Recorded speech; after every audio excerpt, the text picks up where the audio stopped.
ನಮಸ್ತೆ, welcome to my YouTube channel. Karna ಧಾರಾವಾಹಿಯ ಇವತ್ತಿನ ಸಂಚಿಕೆಯಲ್ಲಿ ಏನಾಗುತ್ತೆ ಅಂತ ಹೇಳಿ ತಿಳ್ಕೊಳ್ಳೋಣ ಬನ್ನಿ. ಅದಕ್ಕೂ ಮುಂಚೆ ಯಾರೆಲ್ಲ ನನ್ನ ಚಾನಲ್ಗೆ ಸಬ್ಸ್ಕ್ರೈಬ್ ಮಾಡದೆ ನೋಡ್ತಾ ಇದ್ದೀರೋ ಚಾನಲ್ನ ಸಬ್ಸ್ಕ್ರೈಬ್ ಮಾಡ್ಕೊಳ್ಳಿ. ಹಾಗೆ ಪಕ್ಕದಲ್ಲಿರುವಂಥ ಬೆಲ್ಲೈಕನ್ನ ಪ್ರೆಸ್ ಮಾಡಿ. ವಿಡಿಯೋ ಏನಾದರೂ ಇಷ್ಟ ಆದರೆ ವಿಡಿಯೋಗೊಂದು ಲೈಕ್ನ ಮಾಡಿ. ಊರಿಂದ ಬಂದಿರೋವಂಥ ವ್ಯಕ್ತಿ ನಿಧಿ ಮತ್ತು ನಿತಿನ್ ತಂದೆ ತಾಯಿ ಸಾಯಿಸಿದ್ದು ಯಾರು ಅಂತ ಹೇಳಿ ಈ ಲೆಟರಲ್ಲಿ ಬರೆದಿದ್ದೀನಿ. ಇದನ್ನು ಆದಷ್ಟು ಬೇಗ ಕರ್ಣ ಸರ್ಗೆ ತಲುಪಿಸಬೇಕು. ಇದನ್ನು ತಲುಪಿಸೋದ್ರಿಂದ ಅವ್ರ ತಂದೆ ತಾಯಿಗೆ ಸಾವು ಕಾರಣ ಯಾರು ಅಂತ ಗೊತ್ತಾಗುತ್ತೆ ಅಂತ ಹೇಳಿ ಅಂದ್ಕೊಂಡಿರ್ತಾರೆ.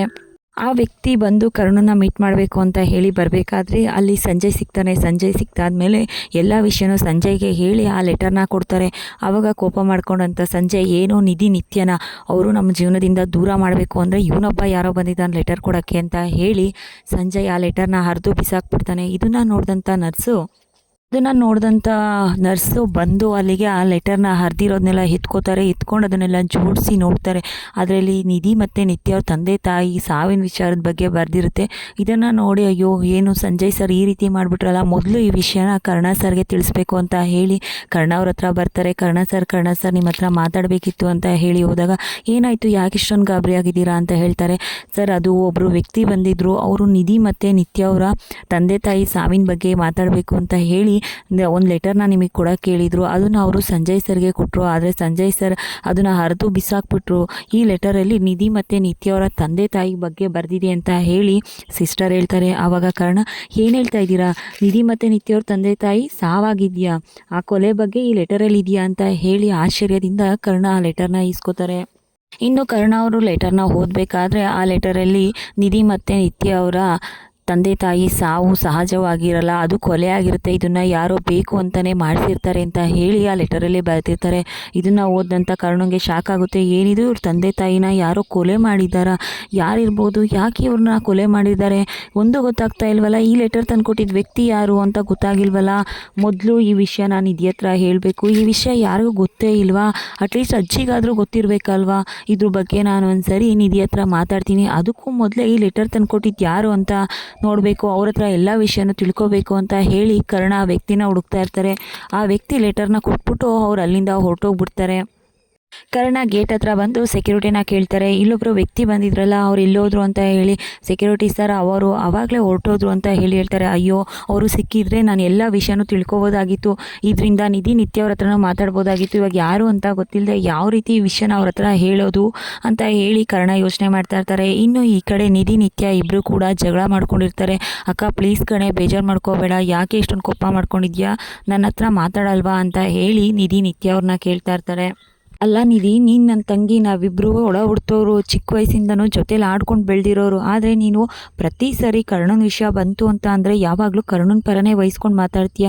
ನೀನು ಅಕ್ಕನಿಗಿಂತ ಕರ್ಣನೇ ಹೆಚ್ಚಾದ್ನ ನಿನಗೆ, ಈ ಯಾಕೋ ನನಗೆ ತುಂಬ ನಿನಗೂ ಬೇಜಾರು. ಪ್ರತಿ ಸರಿನೂ ಅಷ್ಟೇ, ನಾನು ಕರ್ಣನ ಬಗ್ಗೆ ಮಾತಾಡಿದಾಗೆಲ್ಲ ನೀನು ಕರ್ಣನ ಪರನೇ ನಿಂತ್ಕೋತೀಯ, ಹಾಗಾದರೆ ನೀನು ಅಕ್ಕನಿಗಿಂತ ನಿನ್ನ ಕರ್ಣನೇ ಹೆಚ್ಚಾಗೋದ್ನ ಅಂತ ಹೇಳಿ ನಿತ್ಯ ಬೇಜಾರು ಮಾಡ್ಕೊಂಡಿರ್ತಾರೆ. ಇಲ್ಲ ಅಕ್ಕ, ಕರ್ಣ ಸರು ತುಂಬಾ ಒಳ್ಳೆಯವರು, ಆದರೆ ನೀನು ಯಾಕೆ ಪ್ರತಿ ಸಲನೂ ಅವ್ರದ್ದೇ ತಪ್ಪು ಅಂತ ತಿಳ್ಕೊತೀಯ, ನಿನಗೆ ಕರ್ಣ ಸರ್ ಎಷ್ಟೆಲ್ಲ ಹೆಲ್ಪ್ ಮಾಡಿದ್ದಾರೆ ಅಂತ ಗೊತ್ತಲ್ವಾ, ಅಷ್ಟಿದ್ರೂ ಕೂಡ ನೀನು ಕರ್ಣ ಸರ್ ಬಗ್ಗೆನೇ ತಪ್ಪಾಗಿ ಮಾತಾಡ್ತೀಯ. ಅವನು ಸಂಜಯ್ ಮಾತಾಡಿದ್ದಕ್ಕೆ ಕರ್ಣ ಸರ್ ಏನು ಮಾಡ್ತಾರೆ, ಕರ್ಣ ಸರ್ಗೆ ಇದ್ರ ಬಗ್ಗೆ ಗೊತ್ತೇ ಇಲ್ಲ, ನೀನು ಕರ್ಣ ಸರ್ ಬಗ್ಗೆ ತಪ್ಪು ತಿಳ್ಕೊಂಡಿದ್ಯಾ, ಅದಕ್ಕೆ ನಾನು ತಪ್ಪು ಅಂತ ಹೇಳಿದೆ, ನೀನು ಇಷ್ಟಕ್ಕೆ ನನ್ನ ಹತ್ರ ಮಾತಾಡ್ದೇನೆ ಕೋಪ ಮಾಡ್ಕೊಂಡ್ರೆ ಹೆಂಗಕ್ಕ, ಪ್ಲೀಸ್ ಅಕ್ಕ ಬೇಜಾರು ಮಾಡ್ಕೋಬೇಡ ಅಂತ ಹೇಳಿ ನಿಧಿ ನೆತ್ತಿನ ಹತ್ರ ಸಾರಿನ ಕೇಳ್ತಾ ಇರ್ತಾಳೆ. ಸರಿ, ನಿನಗೋಸ್ಕರ ಅಂತ ಹೇಳಿ ಇದೊಂದು ಸರಿ ಎಕ್ಸ್ಕ್ಯೂಸ್ ಕೊಡ್ತೀನಿ ಅಂತ ಹೇಳಿ ನಿತ್ಯ ಹೇಳಿದಾಗ, ಸರಿ ಅಕ್ಕ, ಅದಕ್ಕೆ ಹೇಳೋದು, ನನ್ನ ಅಕ್ಕ ತುಂಬ ಮುದ್ದು, ಹೆಂಗೋ ನನ್ನ ಮಾತಿಗೆ ಬೆಲೆ ಕೊಟ್ಟು ನನ್ನ ಹತ್ರ ಮಾತಾಡ್ತಾ ಇದೆಯಲ್ಲ, ನನಗೆ ಅಷ್ಟೇ ಸಾಕು. ಆದರೆ ಅಕ್ಕ, ನೀನು ಕೋಪನ ಕಡಿಮೆ ಮಾಡ್ಕೊಳ್ಳಿ, ಯಾಕೆ ಇಷ್ಟೊಂದು ಕೋಪ ಮಾಡ್ಕೋತೀಯ ಕರ್ಣ ಸರ್ ಬಗ್ಗೆ, ಪ್ಲೀಸ್ ಇನ್ಮೇಲೆ ಇಷ್ಟೊಂದು ಕೋಪ ಮಾಡ್ಕೋಬೇಡ ಅಂತ ಹೇಳಿ ನಿಧಿ ಕೇಳಿದಾಗ, ಸರಿ ಆಯಿತು ಅಂತ ಹೇಳಿ ನಿತ್ಯ ಹೇಳ್ತಾಳೆ. ಅಕ್ಕ, ನಾಳೆನೇ ನೀನು ಅರ್ಶಿನಶಾಸ್ತ್ರ, ಈ ಕೋಪ ಮುನ್ಸೆಲ್ಲ ಬಿಟ್ಟು ಖುಷಿಯಾಗಿರು, ನಾಳೆ ನಾವು ಕರ್ಣ ಸರ್ ಮನೆಗೆ ಹೋಗಬೇಕು, ನಿನ್ನ ಶಾಸ್ತ್ರ ಎಲ್ಲ ಅಲ್ಲೇ ನಡೆಯೋದು, ನಿನ್ಗೆ ನೆನಪಿದೆಯಲ್ವಾ ಅಂತ ಹೇಳಿ ನಿಧಿ ನಿತ್ಯನ ಕೇಳ್ತಾಳೆ. ನೆನಪಿದೆ ನಿಧಿ, ನಿನಗೆ ಬೇಜಾರಾಗಬಾರ್ದು ಅಂತ ಹೇಳಿ ನಾನು ಒಪ್ಕೊಂಡಿದ್ದೀನಿ, ನಿನ್ನ ಖುಷಿಗೋಸ್ಕರ ನಾನು ಕರ್ಣನ ಮನೆಗೆ ಬರ್ತೀನಿ, ಆದರೆ ನಲ್ಲಿ ಆ ಸಮಯದಲ್ಲಿ ಕರ್ಣ ಮತ್ತು ಸಂಜಯ್ ಇಬ್ಬರು ಇರಬಾರ್ದು ಅಂತ ನಾನು ಹೇಳಿದ್ದೆ, ಅವರಿಬ್ಬರು ಇದ್ದರೆ ನನಗೆ ತುಂಬಾ ಕೋಪ ಬರುತ್ತೆ, ಅವರಿಬ್ಬರು ಮುಖನ ನೋಡಿದ್ರೆ, ಅದಕ್ಕೆ ಅವರಿಬ್ಬರು ಇರಬಾರ್ದು ಅಂತ ಅಂದೆ. ಆದರೆ ನೀನು ನನ್ನ ಹತ್ರ ರಿಕ್ವೆಸ್ಟ್ ಮಾಡಿ ಕರ್ಣ ಮತ್ತು ಸಂಜಯ್ ಇಬ್ಬರು ಕೂಡ ಅಲ್ಲಿ ಇರಬೇಕು ಅಂತ ಹೇಳಿದ್ಯಾ, ನನಗೆ ಇದೊಂದು ಸ್ವಲ್ಪನೂ ಇಷ್ಟ ಆಗ್ತಾಯಿಲ್ಲ, ಆದರೂ ನಿನ್ನ ಖುಷಿಗೋಸ್ಕರ ಒಪ್ಕೋತಾ ಇದ್ದೀನಿ ಅಂತ ಹೇಳಿ ನಿತ್ಯ ಹೇಳ್ತಾಳೆ. ತುಂಬ ಥ್ಯಾಂಕ್ ಯು ಅಕ್ಕ ಅಂತ ಹೇಳ್ಬಿಟ್ಟು ನಿಧಿ ಹೇಳ್ತಾಳೆ. ಆವಾಗ ಅಲ್ಲ ನಿಧಿ, ಯಾಕೆ ನೀನು ಕರ್ಣ ಸರ್ನ ಯಾವಾಗಲೂ ವಹಿಸ್ಕೊಂಡು ಮಾತಾಡ್ತೀಯೋ, ಅದು ಅಲ್ಲದೆ ಈ ಫಂಕ್ಷನಲ್ಲಿ ಕರ್ಣ ಇರಬೇಕು ಅಂತ ಯಾಕೆ ಇಷ್ಟೊಂದು ಹಠ ಮಾಡ್ತಾ ಇದೆಯಾ ಅಂತ ಹೇಳಿ ನಿಧಿ ನಿತ್ಯನ ಕೇಳ್ತಾಳೆ. ಆದರೂ ಕರುಣಂಗೆ ಯಾಕೆ ಇಷ್ಟೊಂದು ಇಂಪಾರ್ಟೆನ್ಸ್ ಕೊಡ್ತೀಯಾ ನಿಧಿ ಅಂತ ಹೇಳಿ ನಿತ್ಯ ಕೇಳಿದಾಗ, ಅಕ್ಕ ಆ ರೀತಿ ಏನಿಲ್ಲ ಅಕ್ಕ, ನಿನ್ಗೆ ಗೊತ್ತಿರೋ ಹಾಗೆ ಕರ್ಣ ಸರ್ ತುಂಬಾ ಒಳ್ಳೆಯವರು. ಆದರೆ ಏನು ಮಾಡೋದು, ನಿನ್ನ ವಿಷಯದಲ್ಲಿ ಕೆಲವೊಂದು ಸರಿ ಅವ್ರು ತಪ್ಪು ಮಾಡದೇ ಹೋದರೂ ಕೂಡ ನಿನ್ನ ಮುಂದೆ ತಪ್ಪಾಗೆ ಕಾಣ್ತಾರೆ. ಅದು ನಿನಗೂ ಎಷ್ಟೊಂದು ಸರಿ ಅನುಭವ ಆಗಿದೆಯಲ್ವಾ, ಆದರೆ ಏನು ಮಾಡೋದು, ನಿನ್ಗೆ ಅರ್ಥ ಮಾಡಿಸ್ಬೇಕು ಅಂತ ಹೇಳಿ ನಾನು ಕರ್ಣ ಸರ್ ಪರ ವಹಿಸ್ಕೊಂಡು ಮಾತಾಡ್ತೀನಿ. ಅಷ್ಟೇ ಅಲ್ಲ, ಎಂಗೇಜ್ಮೆಂಟ್ ದಿನ ನಿನ್ನ ಜೀವ ಉಳಿಸಿದ್ದಾರೆ ಅಲ್ವಾ, ಅವತ್ತು ನೀನೇ ಎಷ್ಟು ನಾನು ಕರುಣನ ಬಗ್ಗೆ ತಪ್ಪಾಗಿ ಮಾತಾಡಿದ್ದೀನಿ ಅಂತ ಎಷ್ಟು ಪಶ್ಚಾತ್ತಾಪ ಪಟ್ಕೊಂಡೆ ನೋಡ್ದಲ್ಲ, ಅದಕ್ಕೆ ಅಂತ ಹೇಳಿ ನಿಧಿ ಹೇಳ್ತಾಳೆ. ಸರಿ ಆಯಿತು ನಿಧಿ ಅಂತ ಹೇಳ್ಬಿಟ್ಟು ನಿತ್ಯ ಹೇಳಿದಾಗ ಈ ಕಡೆ ನಿಧಿಗಂತೂ ತುಂಬಾ ಖುಷಿ ಆಗ್ತಾ ಇರುತ್ತೆ. ನಾವು ಅರ್ಶಿನ ಶಾಸ್ತ್ರಕ್ಕೆ ಅಂತ ಹೇಳಿ ಕರ್ಣ ಸರ್ ಮನೆಗೆ ಹೋಗ್ತಾ ಇದ್ದೀವಿ. ಇನ್ಮೇಲೆ ನಾನು ಕರ್ಣ ಸರ್ ಜೊತೆನೇ ಇರ್ಬೋದಲ್ಲ, ಕರ್ಣ ಸರ್ ಮುಖನ ನೋಡ್ತಾನೆ ಇರ್ಬೋದು, ಖುಷಿಯಾಗಿರ್ಬೋದು. ಬೆಳಗ್ಗೆಯಿಂದ ಸಂಜೆವರೆಗೂ ಈ ಶಾಸ್ತ್ರ ಫಂಕ್ಷನ್ಸ್ ಎಲ್ಲ ಮುಗಿಯೋವರೆಗೂ ಕರ್ಣ ಸರ್ ಜೊತೆನೇ ಇರ್ಬೋದು ಅಂತ ಹೇಳಿ ನಿಧಿ ತುಂಬಾ ಖುಷಿಯಾಗಿ ಕನಸನ್ನ ಕಾಣ್ತಾ ಇರ್ತಾಳೆ. ಇನ್ನು ಅರ್ಶಿನ ಶಾಸ್ತ್ರಕ್ಕೆ ಅಂತ ಹೇಳಿ ಎಲ್ಲ ತಯಾರಿನೂ ಕೂಡ ಮಾಡ್ಕೋತಾ ಇರ್ತಾರೆ.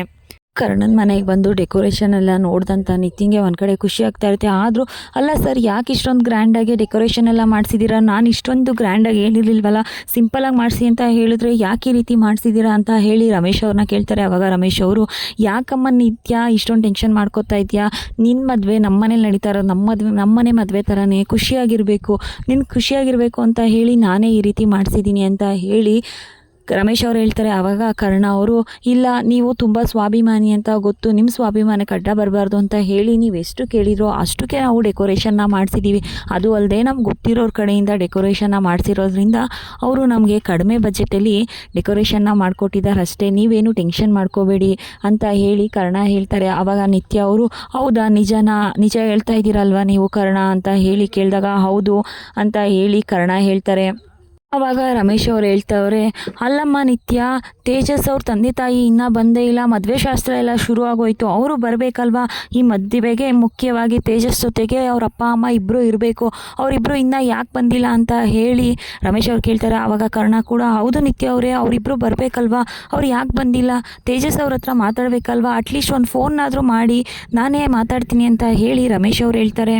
ಆವಾಗ ನಿತ್ಯ, ಇಲ್ಲ ತೇಜಸ್ ಹೇಳಿದ್ದಾನೆ ಅವರು ಬರ್ತಿದ್ದಾರಂತೆ ಅಂತ ಹೇಳಿ ನಿತ್ಯ ಹೇಳ್ತಾರೆ. ಆವಾಗ ಅಜ್ಜಿನೂ ಕೂಡ, ಅಲ್ಲ ಕಣೆ ನಿತ್ಯ, ಅವರಿಬ್ಬರು ಬರ್ದೇನೆ ಈ ಮದುವೆ ಹೇಗೆ ಆಗುತ್ತೆ, ನಿಮಗೆ ಆವಾಗಲೇ ನಾನು ಹೇಳಿದ್ದೀನಲ್ವ, ಆದರೂ ಕೂಡ ಅವ್ರು ಯಾಕೆ ಬಂದಿಲ್ಲ ಅಂತ ಹೇಳಿ ಶಾಂತಮ್ಮನೂ ಕೂಡ ಹೇಳ್ತಾರೆ.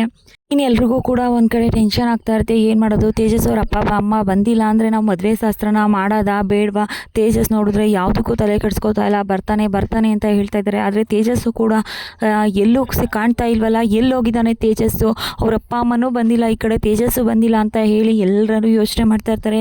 ನಿಧಿಗೂ ಕೂಡ ತುಂಬಾ ಟೆನ್ಷನ್ ಆಗ್ತಾ ಇರುತ್ತೆ. ಅಲ್ಲ, ತೇಜಸ್ ಭಾವ ಯಾಕೆ ಈ ರೀತಿ ಸುಳ್ಳು ಹೇಳ್ತಾ ಇದ್ದಾರೆ ಅಂತ ಹೇಳಿ ಈ ಕಡೆ ನಿಧಿ ನಿತ್ಯ ಇಬ್ಬರು ಕೂಡ ಯೋಚನೆ ಮಾಡ್ತಾ ಇರ್ತಾರೆ. ಕೊನೆಗೂ ಮದುವೆ ಶಾಸ್ತ್ರಗಳೆಲ್ಲನೂ ಕೂಡ ಶುರುನೂ ಕೂಡ ಮಾಡ್ತಾರೆ. ಎಲ್ಲರೂ ಕೂಡ ಖುಷಿಯಿಂದ ಅರಿಶಿನ ಶಾಸ್ತ್ರ ಮಾಡೋಕ್ಕೆ ಅಂತ ಹೇಳಿ ತಯಾರಾಗಿ ನಿಧಿನೂ ಕೂಡ ಅಕ್ಕನ್ನ ತಯಾರು ಮಾಡಿ ಕೆಳಗಡೆನೇ ಕರ್ಕೊಬರ್ತಾರೆ. ಆಗಿದ್ರೆ ನಿಧಿ ಮತ್ತು ನಿತ್ಯ ಅವ್ರ ತಂದೆ ತಾಯಿನ ಸಾಯಿಸಿದ್ದು ಯಾರು ಅಂತ ಹೇಳಿ ಕರ್ಣ ಕಂಡುಹಿಡಿತಾರ, ಅವರಿಗೆ ಶಿಕ್ಷೆ ಆಗುತ್ತಾ ಅಂತ ಹೇಳಿ ತಿಳ್ಕೋಬೇಕು. ಅದಕ್ಕೂ ಮೊದಲು ನಿಧಿ ಮತ್ತು ನಿತ್ಯಗೆ ಅವ್ರ ತಂದೆ ತಾಯಿ ಸತ್ತಿರೋದು ಸಹಜ ಸಾವಲ್ಲ, ಕೊಲೆ ಅಂತ ಹೇಳಿ ಅವರಿಬ್ರಿಗೂ ಗೊತ್ತಿದೆಯಾ ಇಲ್ವಾ, ಅವರಿಬ್ರಿಗೂ ಗೊತ್ತಿಲ್ವಾ. ಕರ್ಣ ಅವರು ಅವ್ರ ತಂದೆ ತಾಯಿ ಸಾವಿನ ಬಗ್ಗೆ ಕರ್ಣ ನಿಧಿ ಹತ್ರ ಮಾತಾಡ್ತಾರ ಅಂತ ಹೇಳಿ ಮುಂದಿನ ಸಂಚಿಕೆಯಲ್ಲಿ ತಿಳ್ಕೊಳ್ಳೋಣ. ಅದೇವರೆಗೂ ಇದೇ ರೀತಿ ನಮ್ಮ ಚಾನಲ್ನ ವಾಚ್ನ ಮಾಡ್ತಾಯಿರಿ. Thank you.